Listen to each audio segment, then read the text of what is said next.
प्रदेश का मुख्यमंत्री ठोको वाली नीति की बात करता है, जिसने पुलिस को बिल्कुल खुला हैंड दे रखा है और पुलिस कुछ भी कर दे, पुलिस के खिलाफ कोई कार्रवाई नहीं होती, न कोई कार्रवाई की जा रही है, तो वहाँ पुलिस तो आपे से बाहर हो ही जाएगी। जो लगातार हर दूसरे दिन ये सारी खबर आ रही है कि आज उस थाने में मार दिया, आज उस थाने में मार दिया, उनको आत्महत्या का रूप दे दिया जाता है। जो सरकार बैठी है उसकी मानसिकता है, और सरकार का जो प्रदेश का मुखिया है उस मुखिया की एक बहुत ही विनाशकारी मानसिकता है, जिसके तहत ये सारा काम हो रहा है। तो कम से कम लड़ो तो सही, ताकि जो अपराधी हैं उसको सजा मिले और वो आगे कोई ऐसा अपराध न कर सके। जब पुलिस फंसती है तो यही लालच देती है, या डराती है, या धमकाती है। लेकिन आप कब तक डरते रहेंगे, कब तक इस लालच में जो है आप आते रहेंगे? एक स्टैंड तो कंप्लेनेंट को भी लेना पड़ेगा। UP police is an organised gang of goondas and dacoits, ये शब्द थे एक हाईकोर्ट जज के पुलिस के विषय में। मुझे लगता है सच बाहर नहीं आएगा, न वो पोस्टमार्टम रिपोर्ट से आएगा, न वो डेथ रिपोर्ट से आएगा, जिसे पंचनामा कहते हैं। विपक्ष मुर्दा है, मैं बहुत पहले कह चुका हूँ। जनता को ही विपक्ष की भूमिका निभानी पड़ेगी, जनता को ही अब अपनी लड़ाई लड़नी पड़ेगी। पुलिस कस्टडी में कासगंज में अल्ताफ़ की जिस तरह से मौत का मामला सामने आया, शुरू में उसके बाप ने पूरी तरह से पुलिस के ऊपर इल्ज़ाम लगाए, लेकिन उसके बाद एक लेटर आया जिसमें उसने पुलिस को बेकसूर बताया और उसके साथ ये भी कहा कि मैं भविष्य में पुलिस पर कोई केस करना नहीं चाहता। लेकिन उसके बाद फिर एक बाइट आई है जिसमें उसने ये कहा है कि मैं नहीं जानता कि पेपर में मुझसे क्या लिखवाया गया। एक लिखा हुआ पूरा पेपर था, उस पर मुझसे साइन कराए गए। क्या है पूरा मामला, इसी पर बात करने के लिए हमारे साथ मौजूद हैं सीनियर एडवोकेट भानु प्रताप जी।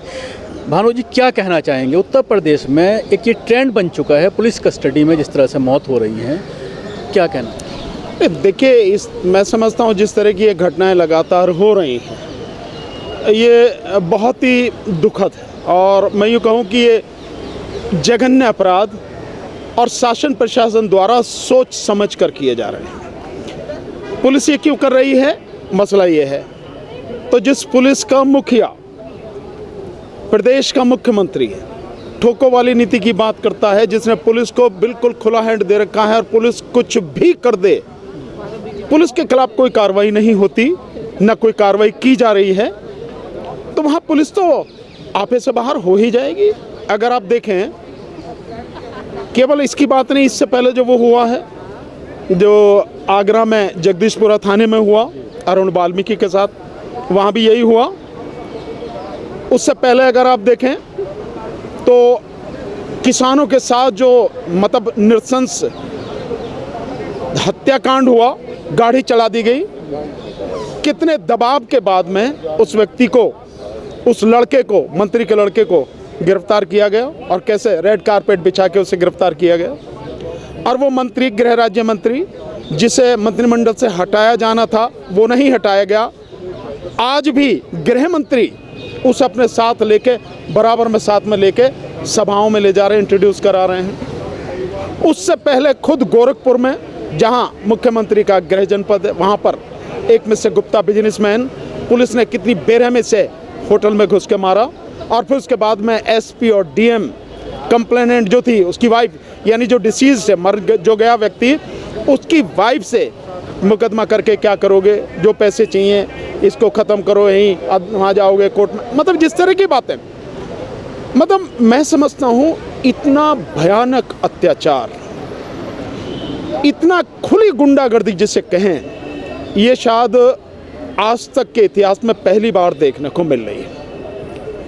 एक व्यक्ति जो कानून व्यवस्था की बात करता है, उसके राज में पुलिस ही पूरी तरह से कातिल बन गई है, गुंडा बन गई है। इस तरह से रैली के दौरान ये कहा जाता है, ठोको की बात की जाती है, एक देश के संवैधानिक पद पर बैठे हुए प्रदेश के और मुखिया हैं वो वहाँ के, उसके बाद कहीं ना कहीं ये मातहत जो पुलिस अधिकारी हैं वो उसको एक हुक्म मानते हैं और एक तबके को टारगेट किया जाता है। आपने जिस तरह से मनीष की बात की, तो मनीष को कहीं ना कहीं इंसाफ मिला, उसको मुआवजा मिला, इंक्वायरी की बात की गई। लेकिन इस तरह के मामले जो सामने आते हैं, चाहे प्रतापगढ़ की बात करें, बिलाल की बात करें, या आगरा में जो वाल्मीकि के साथ हुआ, या ये केस, इसमें तो एफआईआर तक दर्ज नहीं होती। कैसे दर्ज होगी?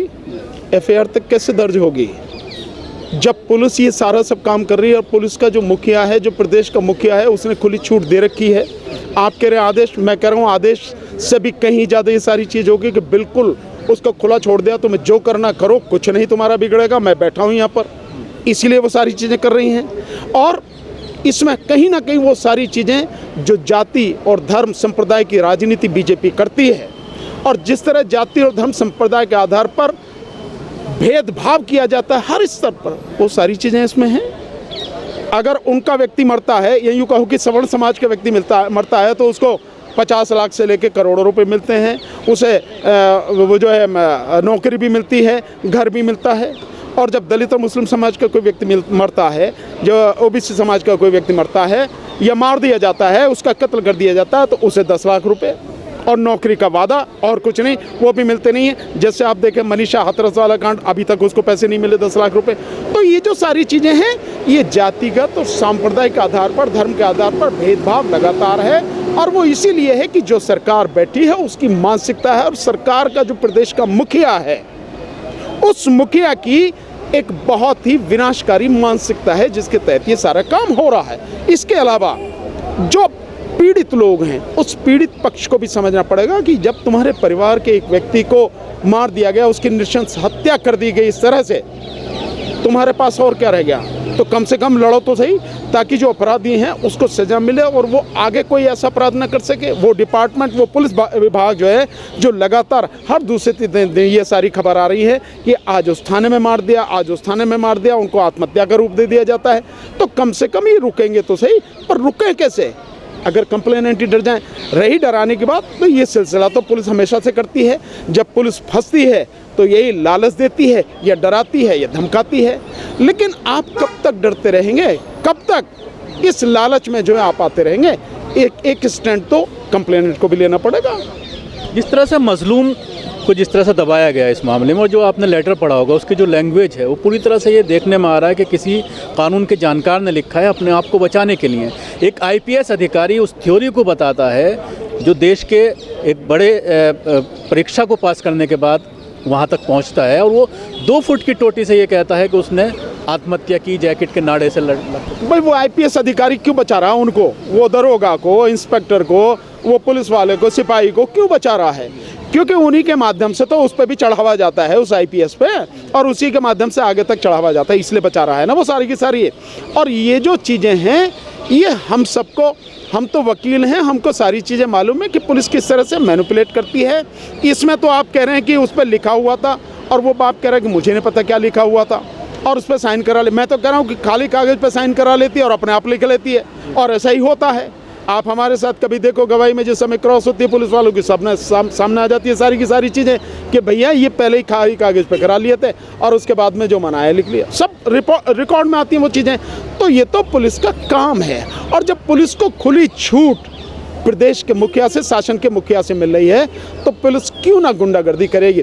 वैसे भी एक इलाहाबाद हाई कोर्ट के एक बड़े जज हुए थे बहुत साल पहले, 30-35 साल पुरानी बात होगी, उसने एक बहुत बढ़िया उत्तर प्रदेश पुलिस के विषय में, हालांकि कि देश की हर जिस प्रदेश की भी पुलिस है उसके विषय में कहा जाए तो ये लागू होता है।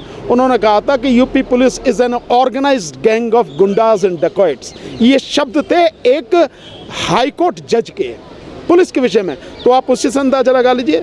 और अभी अगर आप देखें जस्टिस मदन बी लोकुर, उन्होंने क्या कहा, यूपी के जितने भी लगभग 117-119 के लगभग जो एनकाउंटर के, फर्जी एनकाउंटर के मुकदमे सुप्रीम कोर्ट में पड़े हैं, जिन पे क्वेश्चन है, वो क्या है?